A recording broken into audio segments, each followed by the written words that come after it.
Les doy la bienvenida a todos ustedes. A partir de este momento queda grabada nuestra sesión para hoy, miércoles 30 de octubre, en nuestra acostumbrada sesión sincrónica para nuestro programa de técnico en programación de software. Les envié también esta tarde una invitación para que se unieran eh, a una sala o a una clase de Classroom, ¿cierto? Eso es un servicio de Google. Voy a compartir pantalla. Tengo aquí entonces, creé uno por aparte, uno para los de la ficha 3069-925 y otros para los de la 926. Y cada quien pues sabe a cuál la pertenece para que primero pues se unan a través del enlace que les envié. Bueno, perfecto. Lo que les decía, la idea es que, bueno, Dios, espero yo que por lo menos no pasemos de este fin de semana en plataforma, pero en caso tal de que no tengamos acceso a la plataforma, esta actividad que está para entregar el 4 de noviembre, ¿sí? Lo realicen a través ya les habilitaría yo aquí en tarea, les habilitaría un enlace para que ustedes me suban esta actividad. En caso tal de que por tarde del fin de semana, pues no esté habilitada la plataforma, ¿listo?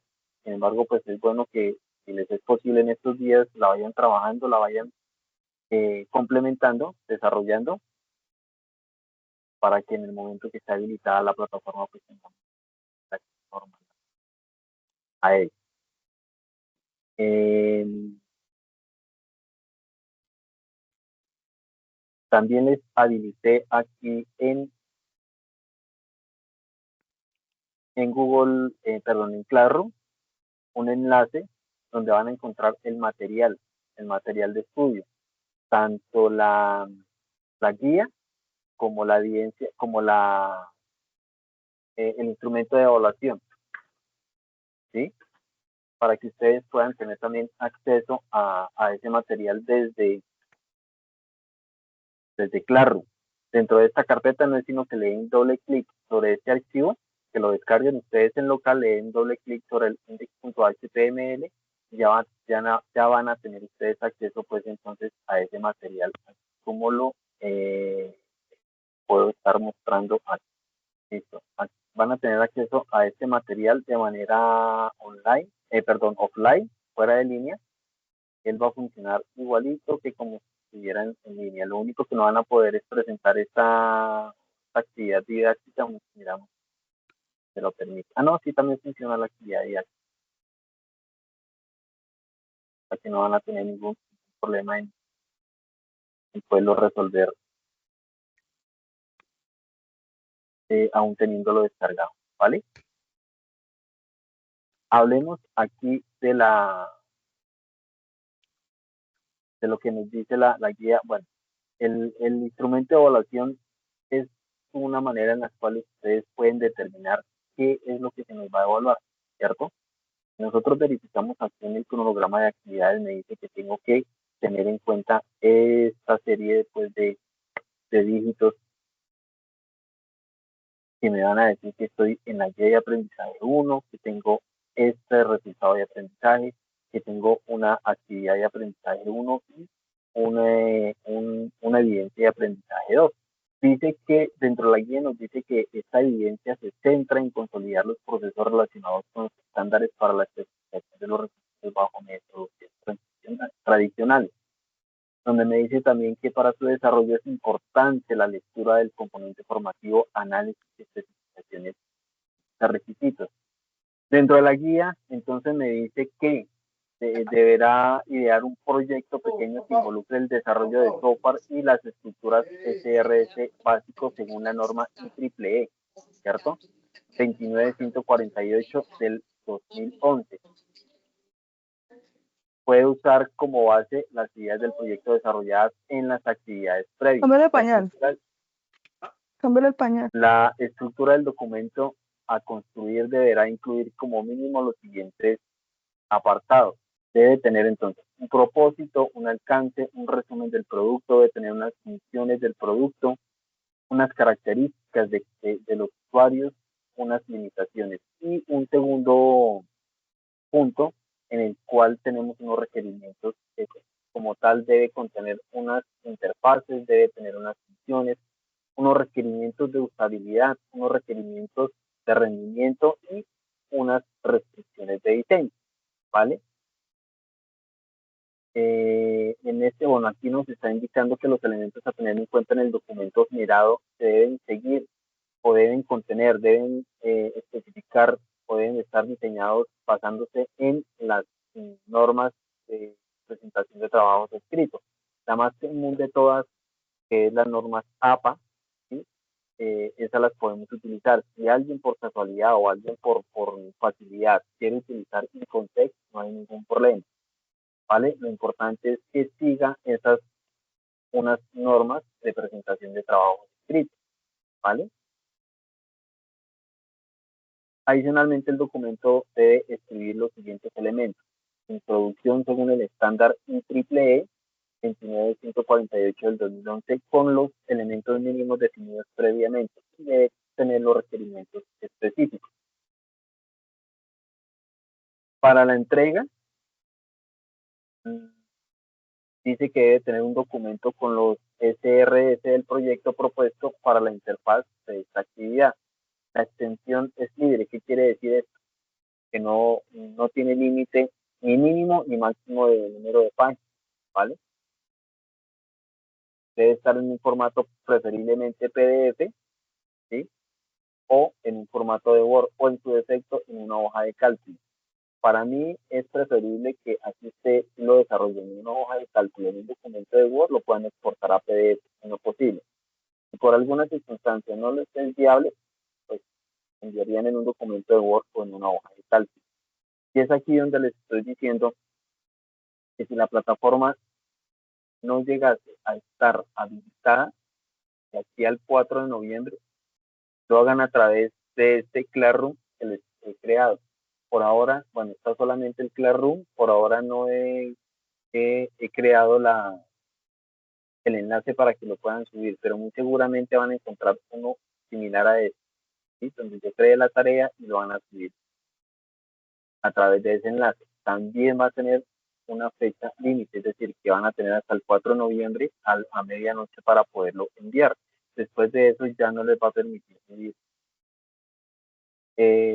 ninguna actividad.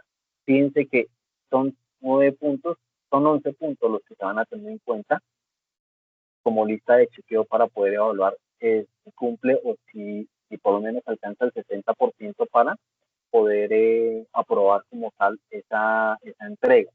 ¿Cuáles son esos puntos que se van a tener en cuenta? Uno de ellos es el documento debe cumplir con las normas básicas definidas en la presentación de documento escrito. Se les hablaba, debe cumplir como tal con unas normas APA o unas normas de contexto. El documento debe describir el propósito del proyecto, ¿sí? Debe estar definido cuál es el propósito del proyecto. Debe también determinar cuál es el alcance. ¿El alcance de qué? Pues del proyecto, ¿cierto? Debe tener también un apartado donde se resuman las funciones, las características de los usuarios y las limitaciones del proyecto. Debe establecer las interfaces externas, deben describir las funciones, que son los requerimientos específicos. Fíjense que cada uno de estos ítems tiene un porcentaje. Entonces, no es lo mismo, por ejemplo, que me haga falta establecer las interfaces externas, que apenas es el 5%, a que le haga falta este punto que le equivale al 20%, ¿sí? Tiene más peso este punto que no, lo que pueda llegar a tener este ítem o incluso este otro, el séptimo, donde se describen los requerimientos asociados al rendimiento de la aplicación. De hecho, pudiese estar faltando tanto este como este, solamente sumarían el 10%, pero si le hace falta este punto, ya es un 20%. O el texto, ¿sí? Donde describen las funciones. Cada uno de esos vale el 20%. Entonces, es importante que ustedes también tengan en cuenta el peso de cada uno de los ítems que se están evaluando, ¿vale? Debe establecer también las restricciones de diseño, debe incluir también y todo lo relacionado con la norma ISO IEEE 29148 del 2011, que habla de la caracterización de buenas prácticas y debe incluir también las fuentes externas en un apartado de una bibliografía o algo similar. Es importante también que esta bibliografía lo hagan, lo hagan con lo que está establecido en estas normas APA. Profe, disculpe una pregunta. Acerca de lo que dice ahí sobre la aplicación, ¿hay que crear una aplicación en ese trabajo? No, señora, ¿en dónde? ¿En qué punto? Es que ya no me acuerdo dónde lo vi.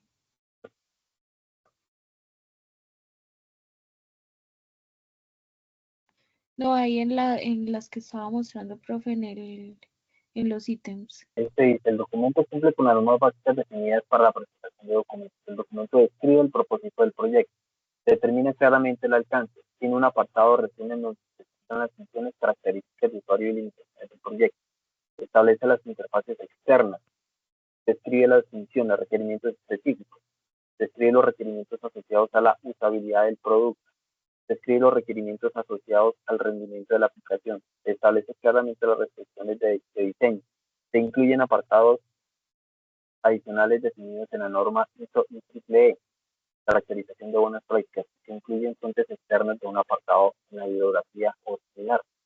No veo dónde diga algo de que deban realizar una aplicación.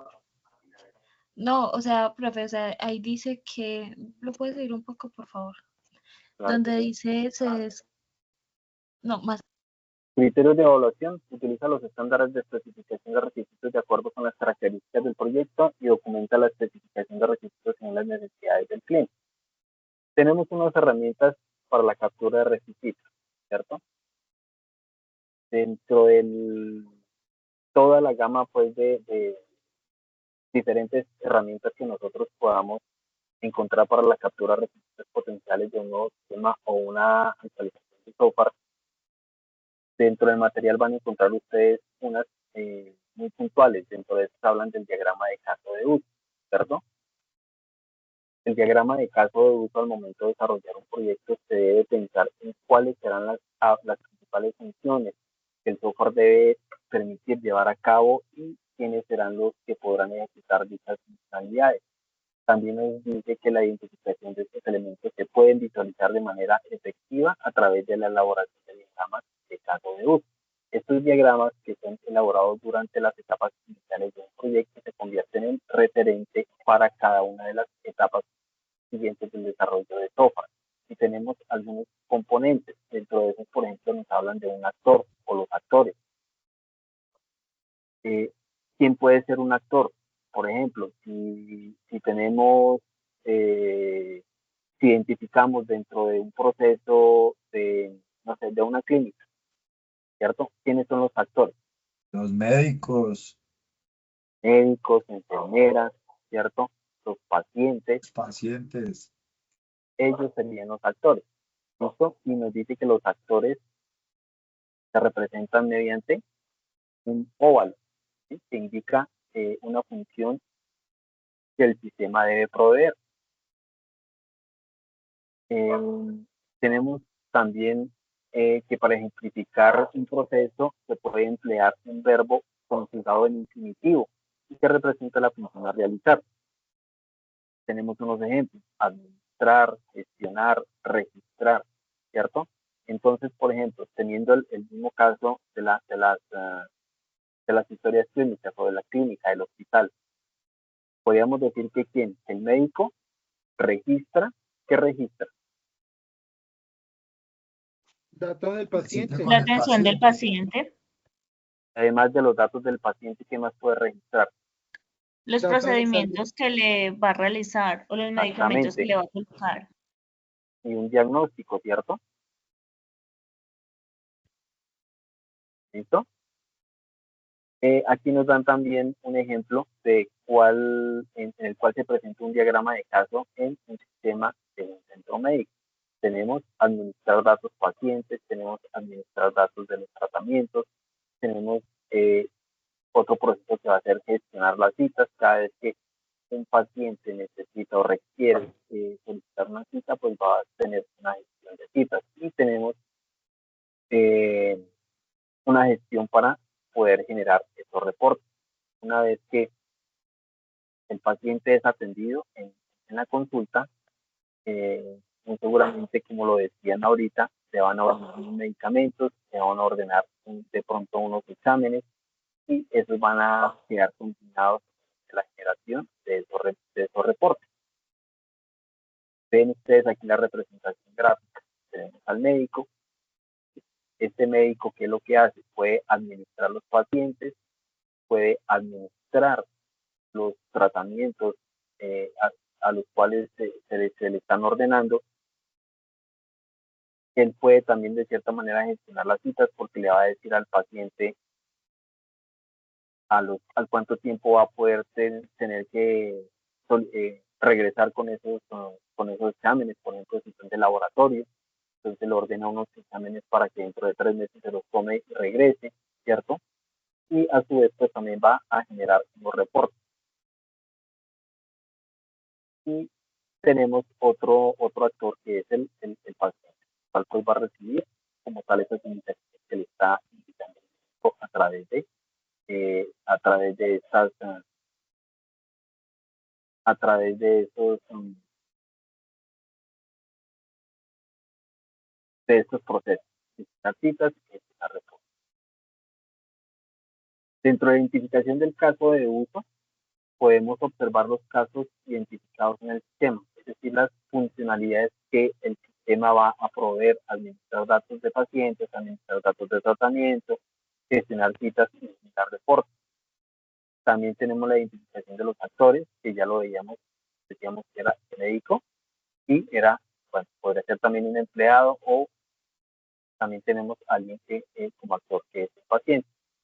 Dentro de la documentación de caso de uso, aquí tenemos una tabla en el cual tenemos 3 columnas. La primera de ellas tiene el caso de uso. En esta primera columna van a colocar la descripción como tal y tenemos una columna donde está los datos o el procedimiento como tal, que es administrar los datos del paciente, y van a tener que colocar como tal la descripción, ¿cierto? El comportamiento del sistema deberá describir el paso a paso del caso de uso cuando el personal encargado de gestionar datos del paciente inicie el ingreso de esto, es la descripción. No van a colocar aquí como tal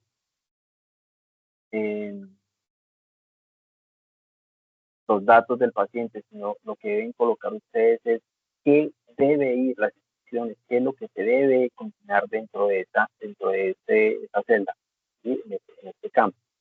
Lo mismo, tiene una precondición, en caso de uso, una precondición. ¿Cuál es lo que deben tener ahí? En el caso del ejemplo, nos dice que el paciente se encuentra ingresado al sistema y tiene la documentación necesaria para poder ser ingresado al sistema. Y de hecho también nos indica que debe cumplir con unos pasos, ¿sí? Una secuencia. El paso 1, pues primero tiene que el personal médico ingresar al sistema para registrar el nuevo paciente. Luego de que lo registra, debe cargar el formulario para registro de datos del paciente, tanto sus datos personales como son el número de identificación, su nombre, sus apellidos, una dirección, un número de teléfono, un estrato, de pronto un tipo de RH, un género y el nombre de una persona que va a hacer las veces de acudiente. Luego va a tener que el personal médico ingresar los datos suministrados por el paciente y ejecutar la acción en el sistema. Como cuarto paso, el sistema almacena los datos suministrados por el personal médico, imprime el carnet del Sistema General de Seguridad Social en Salud. El sistema comunica al personal médico que el proceso ha terminado de manera exitosa. Y por último, el personal médico genera el reporte del sistema de registro al nuevo paciente mediante la expedición del carnet o constancia de inscripción del sistema de seguridad social. Aquí lo que nos está es describiendo el procedimiento que se debe realizar para administrar los pacientes, ¿sí?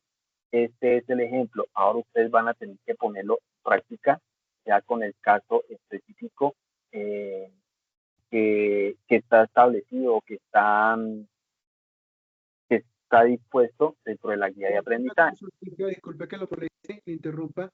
No entiendo. Señor, Nosotros tenemos que hacer esta tabla de tabla de módulo 2, o sea, tabla de uso, para entregársela en base a la empresa de turismo. ¿en base a qué? Ah, pues al supuesto de la empresa de turismo que estamos haciendo, ¿no? O ya es más Exactamente. nuestro proyecto. Bueno, sí, si bien es cierto, aquí no nos hablan de ningún diagrama de flujo. Y de hecho, en el instrumento de evaluación tampoco hay diagrama de flujo. Solamente debe cumplir con estos 9, bueno, con esos 9 puntos que están allá. Lo único que debe tener es una introducción. Esa introducción debe tener un propósito, un alcance y un resumen del producto. Y a su vez el resumen debe tener unas funciones de producto, unas características finales. Por otro lado, debe cumplir con los requerimientos específicos y que debe contener unas interfaces externas, unas funciones, unos requerimientos de estabilidad y de rendimiento y una red de diseño. ¿Sí? Fíjense que, señora, Profe, yo no entendí, como que me enredé más. Yo no entendí. mire, para Profe, hacer, señor, lo que pasa es que yo, vea, lo que tengo entendido, porque yo alcancé a leer casi todo. De ¿sí? pronto, para el análisis de requisitos y requerimientos, de pronto uno puede realizar un diagrama de caso de uso para dar como por decir, para explicar más los requisitos o un diagrama de actividades. Creería yo que de pronto en el trabajo uno puede añadir ese tipo de diagramas, mano, un diagrama de flujo. No sé si estoy mal. Pero es que fíjense que aquí la guía de aprendizaje no me habla de diagramas de flujo dentro de esta entrega. Solamente me dice que debe consolidar los conceptos relacionados con los estándares para la certificación de requisitos bajo metodologías tradicionales. Y aquí está la estructura. Yo no veo que esté en ningún lado de tiene que ser un diagrama de flujo. Y tampoco lo veo aquí en la lista de. Lo único que se va a hablar es que tenga las normas de presentación de trabajo, que tenga un propósito, el documento tenga claramente un alcance, que tenga especificado un resumen con las funciones, con las características de los usuarios y las limitaciones de proyecto. Aquí en ningún lado pide que se evalúe un diagrama de flujo. Sí, ahí nomás está, en esta guía está solo, está pidiendo es como el levantamiento de requerimientos, ya sea funcionales y no funcionales. Uh-huh. Tengan ustedes como base estos dos puntos, la introducción, los requerimientos específicos, que cumpla con lo que está aquí adentro. No sé si sigan quedando dudas. No, pues ya, y ya con eso ya, pues creo yo que yo ya quedé como entendido. Yo como entendido que no hay necesidad de ningún diagrama de flujo. Uh-huh. Natalia, señora. Ay, no, profe, es que no he bajado la manito, qué pena. Bueno, para el listado de asistencia voy a permitirme capturar pantalla de este. Listo. De igual manera les voy a pasar el enlace para que tienen el formato, el formulario, pero que solamente voy a tener en cuenta los que ya tengo aquí capturados en esas imágenes que acabé de tomar, ¿vale? Bueno, señor. Listo, ya ahorita entonces por el grupo de WhatsApp les comparto el enlace para que diligencien la asistencia. De tal manera pues que no tiene que haber nadie diferente a los que tengo que relacionar. No sé si haya Profe, qué algo más pena, en mi caso no me aparece mi nombre completo, solo aparece, o sea, no aparecen los apellidos, aparece solo el nombre, no habría problema. aquí en la reunión. Sí, es que solo aparece Saramis, no me aparecen los No, no, apellidos. no importa, pues, pero igual lo voy a poder identificar en el formulario como Sarán. Ah, ¿Sí? vale, profe, gracias. Por ejemplo, el caso de Natalia también, desde que haya bueno, no creo que haya mejor dos No, no Natalias. tengo. Bueno, chicos, si no hay nada más por decir, les deseo una excelente noche. Espero pues que estos inconvenientes que se han venido presentando con la plataforma pues, se, eh, se solucionen lo más pronto posible y podamos tener total normalidad a través de esta plataforma. Vale, Muchas profe, muchas gracias. Ok, Gracias. Bueno, feliz noche.